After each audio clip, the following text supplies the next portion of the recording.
Here's the latest little project.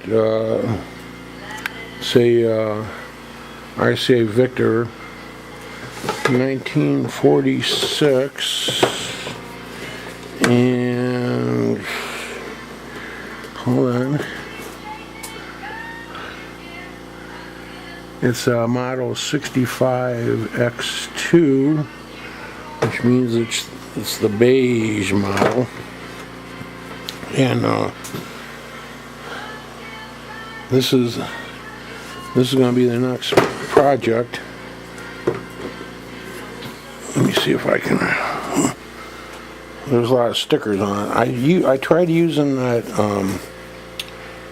the gum off, where that I had that stuff it's used to do this, and it didn't work. So I might have to just sand it. And there's cracks. So we'll just have to see what happens. And but I think I'm gonna pull the chassis out. Well, I've got it outside. Here's the antenna, and the antenna was held in at the back with these. It was like a spacer coming through the back like that. And then it was just held on with 2 screws on both sides.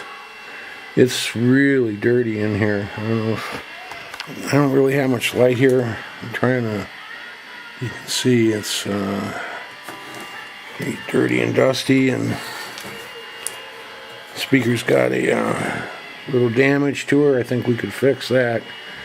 And you can see the dirt on there.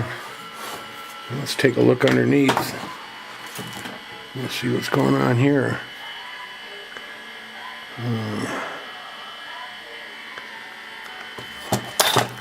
Oh, that's always good, huh? Let's just break it before we even get started. Okay, there's got a couple capacitors in here. So I think we'll be doing some change in there.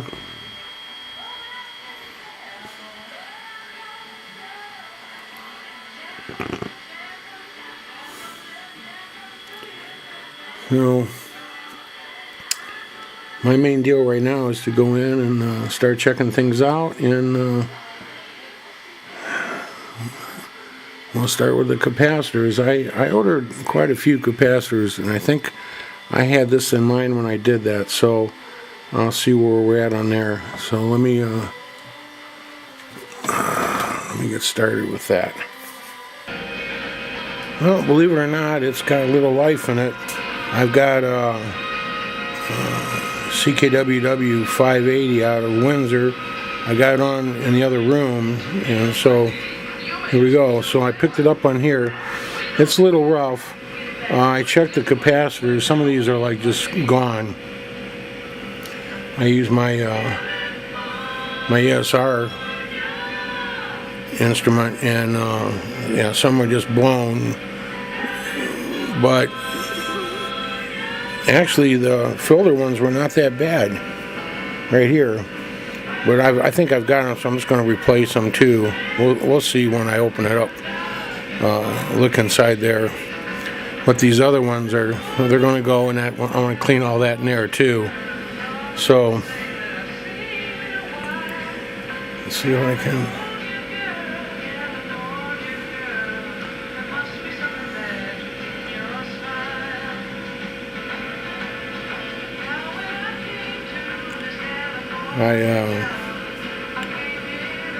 I'm running it through my isolation transformer right there, and I did bring it up in the Variac at first, and to see what would happen. Everything seemed okay.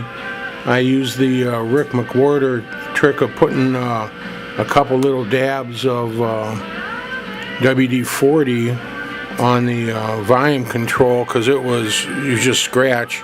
So I just dabbed a little bit, let it go in there for like 5 minutes, and I mean, it's the control's not scratchy, so that's a good part about it. I was picking up all kinds of stuff on it, actually.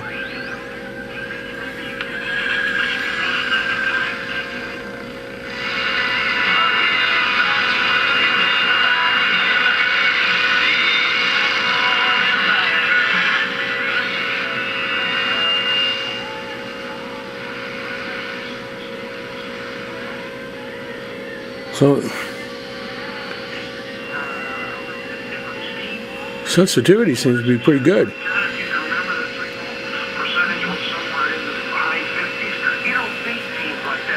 Can you hear that? That's capacitor you can hear in the background now. So we'll all right, let me shut this off here, and so let's leave that at part one. And then let me dig in here a little bit, and I'll take a couple videos and as we go along and see how the progression goes. Because I don't really want to rush this one. I just kind of want to take my time with it. It's like John says, it's a hobby. There's no rush, and I'm thinking that's more true here than anything. So, and my speed controls are kind of goofed anymore anyway. So. Okay, so that's it. I'm gonna when I get back, we'll test the tubes and change out some capacitors, and we will see where we're at from there. Do a little bit of cleanup. Until then, thanks everybody so much for being patient with me and coming in and watching us and just being there. Thanks again, and God bless everybody.